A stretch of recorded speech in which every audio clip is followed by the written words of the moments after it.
It is very probably the biggest company that you have never once heard of. It quietly moves around a quarter of one enormous nation's grain exports. It feeds the fast food giants whose burgers you already know by name. And it sits almost completely invisible in the narrow space between the farmer who grows the food and the person who finally eats it.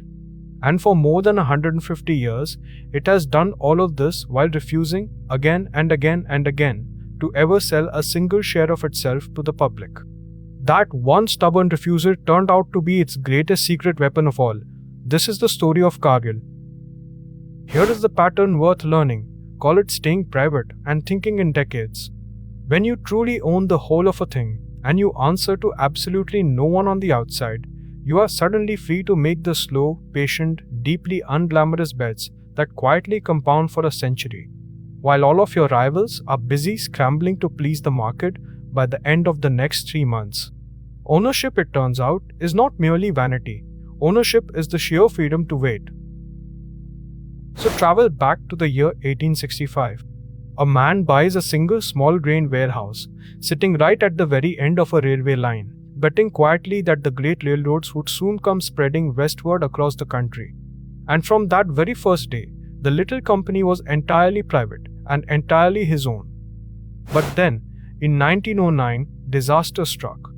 The founder suddenly died and left the whole firm buried deep in debt, weighed down by years of scattered and restless bets on all manner of things, on timber and on land, on ranches, and even on railroads. The company was now teetering right on the edge of total collapse, with anxious creditors beginning to circle all around it. And here, quite clearly, was the fork in the road. The obvious escape was staring them right in the face. Simply sell the company off, or take in a flood of outside money, or sell shares to the wider public, and use all of that fresh cash to clear the crushing debt at a single stroke. It would have handed control over to strangers, yes, but it would also have saved the whole thing, and saved it fast. But they would not take the outside money. Instead, the new head of the firm quietly refused to surrender any ownership at all. He calmed the frightened creditors, and then he did the genuinely painful thing. He killed off very nearly every single venture that was not grain, and dragged the entire company back to focus on the one and only thing that it truly understood. And because it now answered only and entirely to itself, it could go on to do the very thing that no ordinary public company ever could. When the Great Depression came crashing down, and its rivals were all anxiously retreating and cutting back, Cargill did the opposite. It quietly poured its money into building more grain storage and more ships, deliberately building up its capacity right into the teeth of the downturn. To the outside world, it must have looked almost reckless, as though it was simply burning cash for no reason at all. Now imagine instead that back in 1909, it had taken the safe and obvious road and sold itself to the public in order to survive. Think carefully about what would then have followed. Control would have passed straight to a crowd of outside shareholders. All of those scattered distractions might well have been kept limping along, simply to flatter the share price.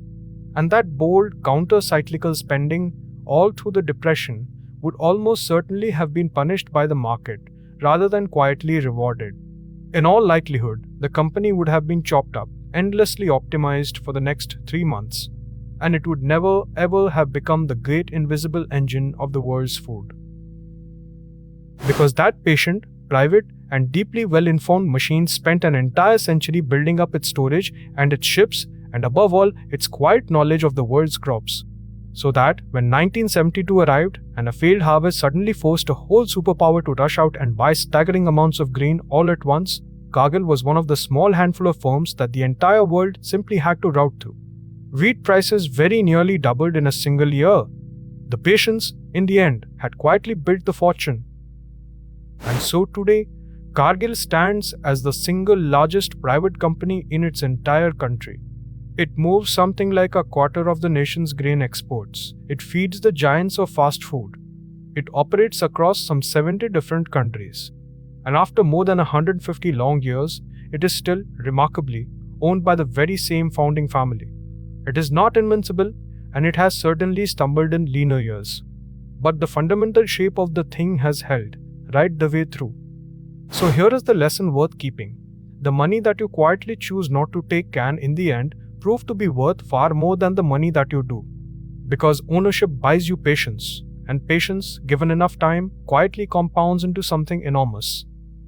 So ask yourself, honestly, what long, patient game might you finally be free to play? If only you stopped answering to the next 3 months and started answering instead to the next 10 years.